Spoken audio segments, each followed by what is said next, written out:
네, 오늘은 오순절 후 세 번째 주일 예배입니다. 우리 옆에 분에게 인사 나누시면 좋겠습니다. 흔들림 없는 제자 되십시오. 네, 제가 그림 한 장을 여러분 제목 뒤에 띄워놓았는데 산입니다. 산. 높은 산. 우리가 이 지역에 있다 보니까 산들을 참 많이 봅니다. 근데 산이 좋은 이유는 흔들리지 않는다라는 겁니다. 있는 그 위치에 그대로 있고 또 우리가 오를 수 있고 또 항상 우리 곁에 지켜준다라는 겁니다. 산을 보면서 생각하는 것이 하나님의 존재에 대해서 생각할 수 있습니다. 하나님은 흔들림 없는 변함없는 분이십니다. 그것을 다른 말로 하면 하나님은 신실하신 분이십니다.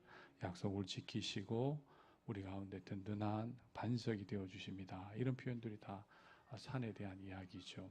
이스라엘 지역에는 산들이 참 많이 있습니다. 근데 우리와 같은 이런 산들은 아닙니다. 그리고 이렇게 나무들이 많은 산도 아니죠. 그렇지만 그들이 산을 바라보면서 흔들림 없다라는 마음들과 생각들을 가지고 하나님의 존재에 대해서 묵상하고 이야기하고 고백하였다라는 겁니다. 우리도 산을 보면서 생각해야 될 것이 있습니다. 흔들리지 말아야 되겠다. 특별히 우리 기린대 교회에 소속되어 있는 믿음의 식구들은 이 지역에 있으면서 이 주변을 살펴보면서 우리의 마음속에 꼭 기억해야 할 것이 있다라면 하나님은 흔들리지 않는다. 나도 흔들리지 않겠다. 내 신앙 절대로 흔들리지 않습니다. 예수님 따라가는 제자의 삶 흔들리지 않습니다. 내 인생 어떠한 어려움이 다가와도 예수님과 함께 흔들리지 않는 주님의 제자 되기를 소원합니다. 라는 그런 고백이 우리에게 있기를 소원합니다. 이 흔들림 가운데 예전에 고대에 있는 헤시오도스라는 사람이 일과 날이라는 글 가운데 이 쟁기질에 대해서 이렇게 써놓은 글이 있습니다. 자신의 일에 주의를 기울이고 곧은 고랑을 파고 더 이상 동료들을 쫓지 않고 자신의 일에 마음을 두는 사람, 그 사람이 고랑 파는 사람, 쟁기질하는 사람입니다. 흔들리지 않는다라는 것이죠. 목표를 보고 그 길로 쭉 갈 수 있다라는 겁니다. 이 주변을 보면 쟁기질이 왔다 갔다 되겠죠. 소가 아무리 똑바로 가더라도 그것을 인도하는 사람이 정확한 목표와 방향을 정해주지 못하면 흔들릴 수밖에 없습니다. 그것은 곧 결과로 나타납니다. 뒤를 돌아보면 그 길이 엉망진창입니다. 여러분 신앙생활 마찬가지입니다. 고랑 파듯이 땅을 곱게 쭉 끌어나가는 겁니다. 근데 그 일을 위하여서 제가 앞서 잠깐 읽은 글 가운데 보면 쟁기질을 하면서 뒤돌아보는 것, 그것은 비뚤어지거나 얕은 고랑을 팔 수밖에 없다라는 겁니다. 쟁기질을 하면서 이것저것 살피다 보면 여기저기에 관심 두다 보면 제대로 해야 할 일들을 하지 못하게 된다라는 겁니다. 흔들림 없는 제자는 산과 같이 흔들리지 아니하는 하나님을 바라보면서 내 믿음과 내 신앙이 바른 길, 고든 길을 펼쳐 있을 수 있도록 앞을 보고 주님을 바라보고 달려가는 믿음의 사람들인 줄로 믿습니다. 오늘 흔들림이 없는 제자, 예수님이 우리에게 말씀해 주십니다. 오순절 후 세 번째, 성령님과 함께하는 사람들이 누구이냐? 그 사람들은 흔들림 없는 제자이다라는 겁니다. 우리는 누구를 따르는 제자입니까? 예수님 따르는 제자입니다. 그러면 예수님은 어떤 삶을 사셨는가? 오늘 읽은 말씀 누가복음 9장 51절부터 62절까지 말씀은 예수님께서 예루살렘으로 들어가시는 장면입니다. 우리는 여기에서 흔들림 없이 하나님의 귀한 사역을 감당하시는 하나님의 나라를 이루기 위하여서 들어가시는, 다른 말로 하면 반석 대신 또 흔들리지 않는 산 대신 하나님을 바라보며 들어가는 예수님의 모습을 잘 기억해야 합니다. 오늘 읽은 이야기는 그가지 두 부류로 나눌 수 있습니다. 한 부류는, 하나의 이야기는 예수님께서 보여주시고 이야기하시는 흔들림이 없는 모습, 예수님의 제자들이 따르기를 원하시는 예수님의 흔들림이 없는 모습, 메시아로서 구원자로서 하나님의 나라를 이 땅 가운데 이루시기 위하여 사셨던 예수님의 흔들림 없는 모습, 그것이 무엇인지를 생각해야 합니다. 또 하나는 뭐냐? 제자들에게 예수님이 이야기하시는 부분인데 이 부분은 흔들리는 제자들의 모습을 이야기하는 겁니다. 우리는 이렇게 생각해야 합니다. 이 흔들리는 제자들의 모습을 가지고 예수님이 우리에게 무엇을 말씀하시는지 들을 수 있어야 합니다. 예수님이 흔들리지 아니한 그 모습, 예수님의 제자들에게 그릇되었다, 잘못되었다, 너희들이 이렇게 흔들리면 안 된다 라고 말씀하시는 그 음성이 무엇인지를 우리 마음속에 잘 새겨보면서 흔들림이 없는 제자들, 신실하신 하나님을 따라가는 이 땅 가운데 하나님의 나라와 하나님의 귀한 뜻을 이루기 위하여 자신을 내던지신 예수님을 쫓아 살아가는 주님의 제자 되기를 결단하는 시간이 되었으면 합니다. 오늘 읽은 말씀 가운데 여러분 51절 말씀을 보시면 예수님께서 이런 말씀을 하십니다. 예수께서 승천하실 기약이 차감해 예수님께서 하늘로 올라가실 때가 가까이 왔다라는 이야기입니다. 지금 아직까지 예루살렘에 들어가지 않았습니다. 예루살렘에 들어가서 승천하실 때가 가까이 왔다라는 이야기는 예수님께서 죽으실 때가, 돌아가실 때가 가까이 왔다, 별세할 때가, 이 세상을 떠날 때가 가까이 왔다라는 그러한 이야기입니다. 예수님께서 예루살렘으로 들어가시는데 지금 그 여정은 다른 것이 아니라 돌아가실 때가 가까이 왔다라고 하시는 겁니다. 그런데 그때에 그 다음에 말씀을 보면 이런 말씀이 있습니다. 예루살렘을 향하여 올라가기로 굳게 결심하시고 라는 표현이 있습니다. 예루살렘을 향하여 올라가시기로 결단하였다라는 겁니다. 이 말을 여러분 원어에서 읽어보면 이렇게 이야기합니다. 얼굴을 예루살렘으로 향하다라고 이야기할 수 있어요. 예수님이 눈을 들어서 어디에 시선을 두냐 하면 예루살렘을 향하고 있었다라는 겁니다. 예수님의 시선이 지금 예루살렘을 바라보고 있었다라는 겁니다. 예수님이 예루살렘을 바라보고 있었다라는 것은 이 예루살렘이 예배하는 자리, 찬양하는 자리, 그런 것이 아닙니다. 이 예루살렘이 영광 받을 자리, 내가 메시아니까 하나님께서 나를 많은 사람들에게 내가 베푼 기적과 내가 전한 이야기들을 통하여 나를 칭송할 것이다, 왕으로 삼을 것이다 라는 그러한 자리가 아니다라는 겁니다. 이 예루살렘이라는 곳은 앞서 말씀드린 것처럼 십자가라는 고난의 자리를 이야기하는 겁니다. 이 예루살렘이라는 자리는 예수님의 제자들이 떠나는 자리를 이야기하는 겁니다. 예루살렘이라는 자리는 사람들이 호산나 외치다가 한두 명씩 떠나서 예수님 홀로 남으시는 자리를 이야기하는 겁니다. 예루살렘이라는 자리는 예수님이 다가가실 때에 그의 삶 가운데 하나님과 분리되어질 만큼 고통스러운 장소가 예루살렘이에요. 그 자리로 예수님께서 향하여 나아가셨다.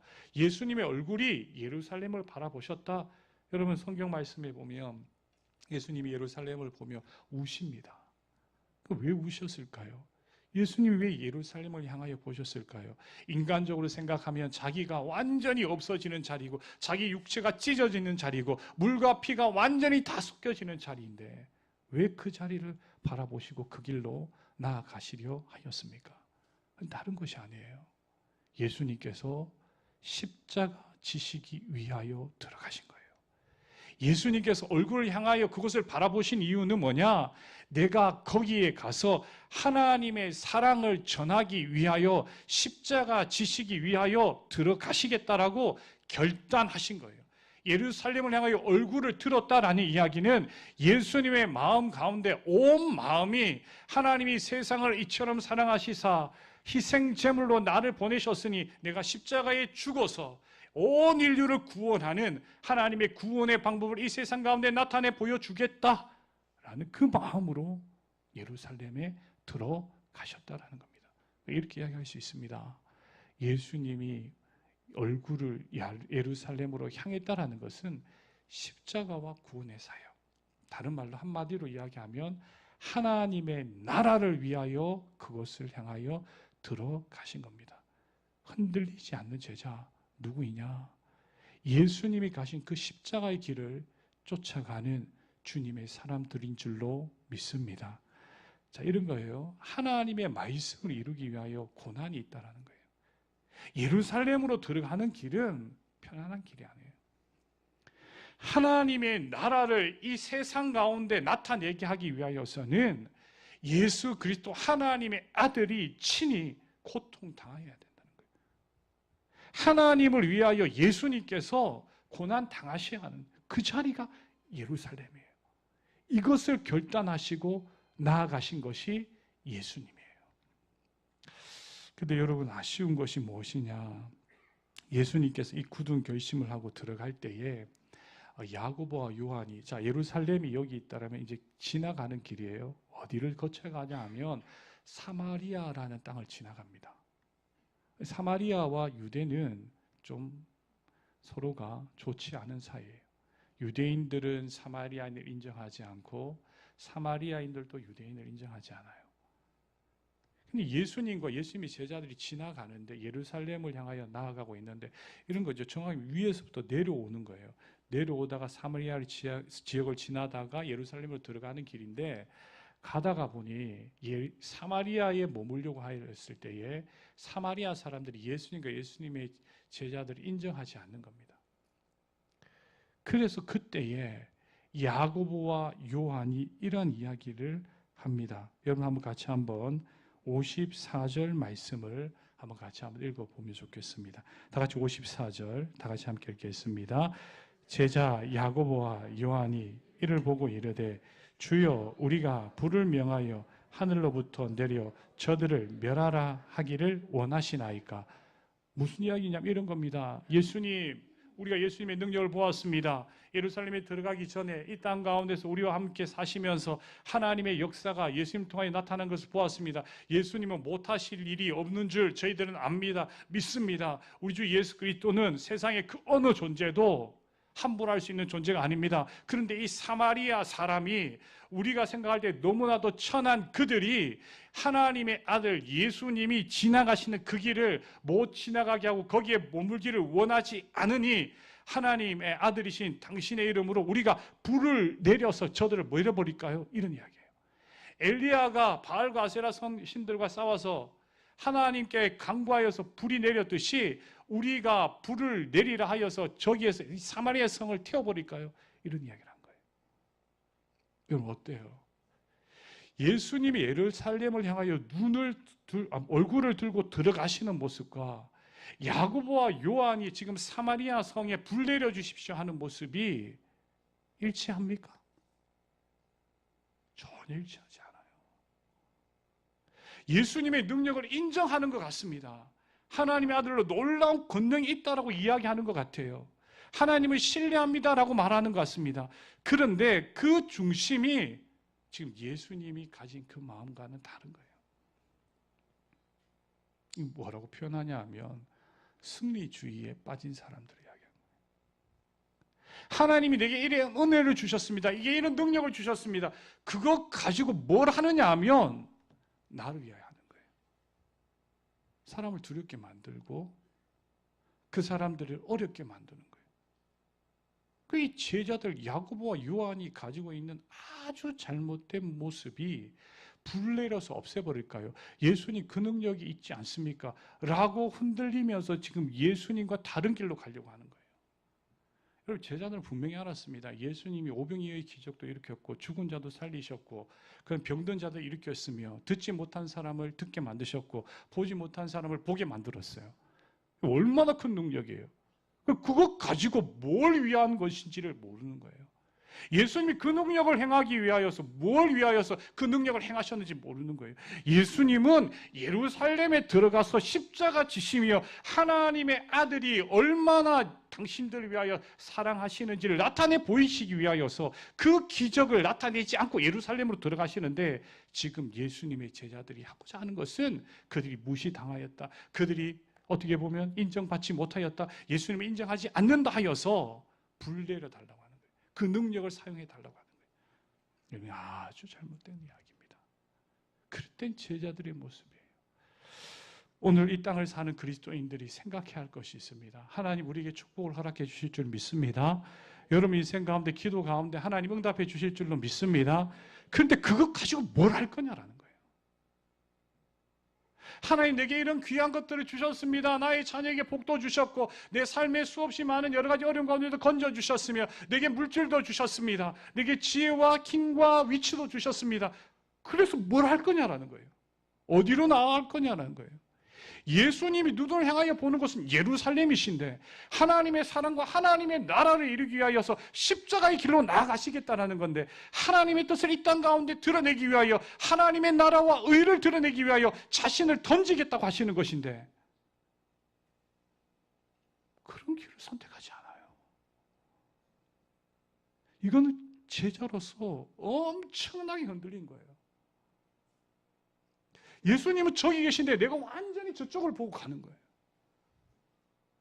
쟁기질이라면 엉망진창인 거예요. 이거는. 여기는 절대 하나님의 나라가 임할 수가 없어요. 그런 공동체는 하나님의 역사가 나타나기가 어렵다라는 거예요. 예수님께서 이렇게 해서 그러면 우리 다른 마을로 가자라고 예수님 피하십니다. 그리고 예수님께서 55절 말씀을 보면 돌아보시면서 꾸짖으셔요. 화내신 거예요. 잘못되었다고 말하는 겁니다. 이렇게 전투하면, 이렇게 너희들이 살면 그건 아니다. 나를 따르는 것이 아니다 라고 말씀하셔요. 그리고 다른 마을로 갑니다. 그래서 오늘 읽은 말씀 57절 말씀부터 쭉 보면 3명의 부류의 제자들의 모습이 나옵니다. 여러분 한번 같이 한번 읽어보시면 좋겠는데 57절, 58절 같이 한번 읽어보도록 합니다. 다 같이 함께 읽겠습니다. 길 가실 때에 어떤 사람이 여짜오되 어디로 가시든지 나는 따르리이다.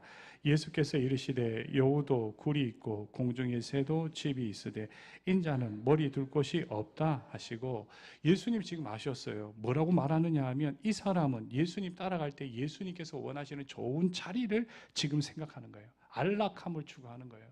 예수님 쫓아가면 좋은 것, 안락함, 이거 내게 주어지겠지라고 이야기하는, 그때 예수님이 뭐라고 이야기하냐면 여우도 굴이 있고 공중에 새도 집이 있으되 인자는 머리 둘 곳 없다. 나를 따르는 길 가운데서는 머리 둘 곳도 없다. 너희들 받아들여 준다 생각하지 마라 라고 지금 예수님 말씀하시는 거예요. 그리고 여러분 59절 말씀을 한번 또 보십시오. 또 다른 사람에게 나를 따르라 하시니 그가 이야기합니다. 나로 먼저 가서 내 아버지를 장사하게 허락하옵소서. 그랬더니 60절 말씀 다 같이 한번 읽어봅니다. 다 같이 함께 읽겠습니다.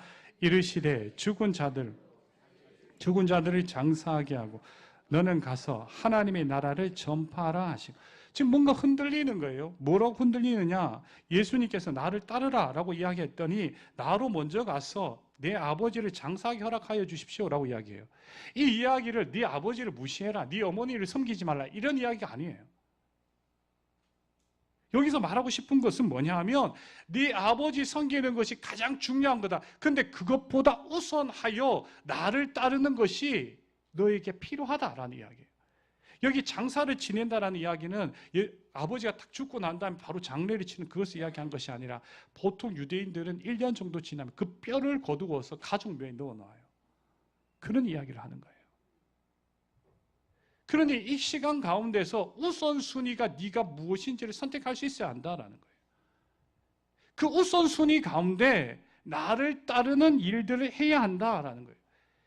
다른 것도 중요한 것이에요. 엄청나게 중요한 것이에요. 중요하지 않다라는 이야기 아니에요. 중요하는데 어느 순간에는 네가 우선으로 선택해야 될 일이 있다라는 거예요. 그게 뭐냐? 예수님께서 나타내 보이신 예루살렘을 향하여 나아가신, 얼굴을 예루살렘을 향하여 바라보시는 그 일들을 네가 선택해야 된다는 거예요. 그런데 제자들이 그 일들을 선택하지 아니하고 이 사람이 조금만 더요, 이게 더 중요합니다 라고 이야기한다는 거죠. 하나 더 읽어보겠습니다. 오늘 읽은 말씀 가운데 61절 말씀, 62절 말씀 같이 함께 읽어보도록 합니다. 다 같이 함께 읽겠습니다. 또 다른 사람이 이르되 주여 내가 주를 따르겠나이다마는 나로 먼저 내 가족을 작별하게 허락하소서. 예수께서 이르시되 손에 쟁기를 잡고 뒤를 돌아보는 자는 하나님의 나라에 합당하지 아니하. 지금 그가 이유되는 건 뭐냐? 내 가족을 작별하게 허락하여 주십시오라고 말해요. 지금 그리스도의 일, 예수님 따르는 그 길로 나아가는데 거기에 뒤를 돌아보는 일과 똑같다라는 이야기입니다. 뒤돌아본다라는 겁니다. 주저한다라는 거예요. 과거에 대한 미련을 이야기하는 겁니다. 완전한 헌신을 지금 주저한다라는 거예요. 정리하면 이런 겁니다. 여러분 PPT 지금 보는 것처럼 그릇된 제자의 방향이 뭐냐? 하나님의 능력을 내 것으로 착각하고 이것들을 가지고 나를 드러내기 위해 쓰는 거. 그 승리주의. 그 다음에 안락함에 머물려고 하는 거. 우선순위 가운데 하나님을 놓지 않는 거. 그리고 뒤돌아보는 자. 이런 삶의 모습이 지금 그릇된 제자의 모습으로 나오는 거예요. 예수님이 향한 곳과 제자들의 방향, 예수님 만나서 나를 따르라고 하는 사람들과의 방향이 너무나도 다르더라는 겁니다. 여러분 다음 페이지 한번 넘겨주시겠어요? 여러분 이것이 오늘 우리의 세상과 비슷하다라는 거예요. 예수님의 제자이면서 공격적이에요. 여러분 그 예수님 따른다고 이야기할 수 있을까요? 내게 주신 은혜가 많으면 그분은 점점 어떻게 되어지냐 하면 겸손해지는 거예요. 왜? 내가 한 것이 아니기 때문에. 하나님을 위한 일이기 때문에. 예수님을 따르는 제자다, 예수님의 마음을 가지신 분이다 만나보면 절대로 내가 있다 이야기하지 않아요. 하나님이 일하셨습니다 이렇게 말해요. 그리고 내 아내가 나를 도와줬습니다. 내 남편 때문에 여기까지 왔습니다. 내 자녀들이 잘 도와줬습니다. 내 전우들 때문에 내가 이렇게 세웠습니다. 그들 덕분에 내가 있는 것입니다 말하지, 나와 맞지 않은 사람들 한 명씩 한 명씩 제거하고 없애어서 나를 높이는 그런 일들을 하지 않는다는 거예요. 그런데 세상은 그런 방법으로 살아요. 구별할 수 있어야 됩니다. 흔들리지 말아야 돼요.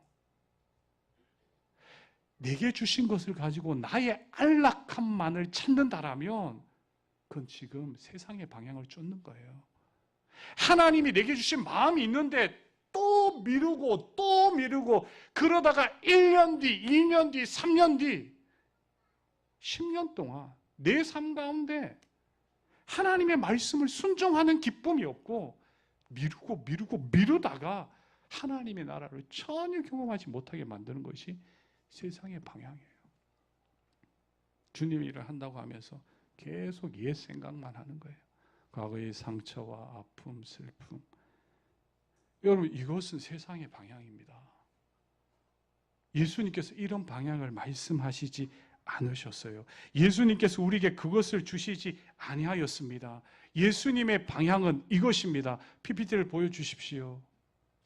예수님이 원하시는 제자는 예수님의 흔들림 없는 구원 의지, 하나님이 나를 사랑하시듯 성부, 성자, 성령 하나님이 사랑하던 그 사랑을 내가 이 세상 가운데 던지리라 하는 마음을 가지고 내게 주신 능력을 가지고 어디로 나아가느냐 하면 예루살렘으로 가는 거예요.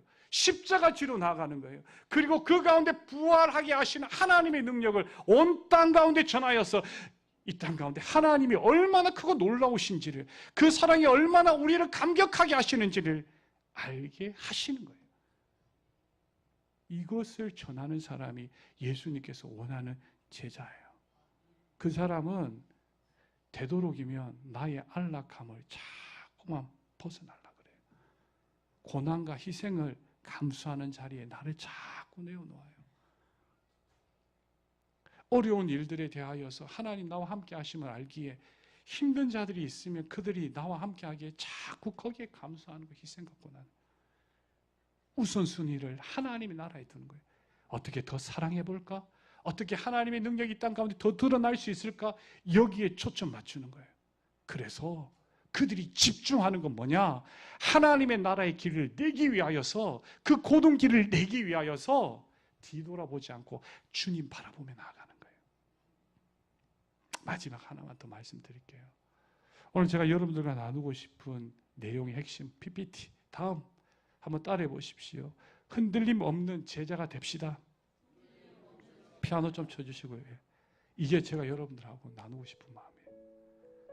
근데 어려운 것 같죠? 하나도 안 어려워요. 여러분 예수님 사랑 생각하면 돼요. 교회는 다른 거 기억하는 것이 아니에요. 흔들리지 않는 것은 내가 예수님 사는 기억하면 돼요. 우리 자녀들이 부모에게 흔들리지 않으려면 부모가 자녀를 사랑한다는 거 보여주면 돼요. 저는 그렇게 믿어요. 제 아내가 제가 제 아내를 사랑한다라는 걸 보여주면 흔들리지 않아요. 남편이 아내가 나를 끝까지 사랑한다. 내 남편의 삶이 어떠하든지 나는 내 남편을 사랑한다. 여러분 그러면요 흔들리지 않아요. 남편이 되고 아내가 되는 것 아니에요. 근데 그 사랑이 없어버리면 흔들리는 거예요. 우리에게 예수님의 사랑이 없고 우리의 눈과 시선이 예수님의 사랑에 머물지 않으면, 그거 기억하지 못하면 흔들리는 제자가 되는 거예요. 가정에서도 교회에서도 일터에서도. 예수 그리스도를 따른다라는 것은 예수님의 그 사랑에 반응하고 그것에 우선순위를 두고 그것에 내 온 집중력을 다하여서 거기에 힘쓰는 거예요. 그렇게 살 때에 우리의 삶 속에 누군가를 예수님께로 인도하는, 구원의 길로 인도하는 놀라운 하나님의 역사가 나타나는 줄로 믿습니다. 축복합니다.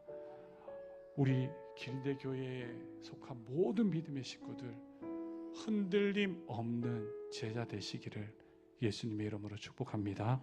우리 다 같이 함께 기도하겠습니다. 주님의 사랑 내 마음속에 기억하게 하시고 이 땅 가운데 내게 주신 하나님의 능력과 은혜를 예루살렘으로 향하게 하여 주십시오. 예수님과 함께 이 땅 가운데 하나님의 나라와 그리스도 예수의 사랑을 전하는데 내 온 삶을 집중하는 주님의 사람이 되기를 소원합니다 라고 우리 다 같이 함께 기도드리겠습니다.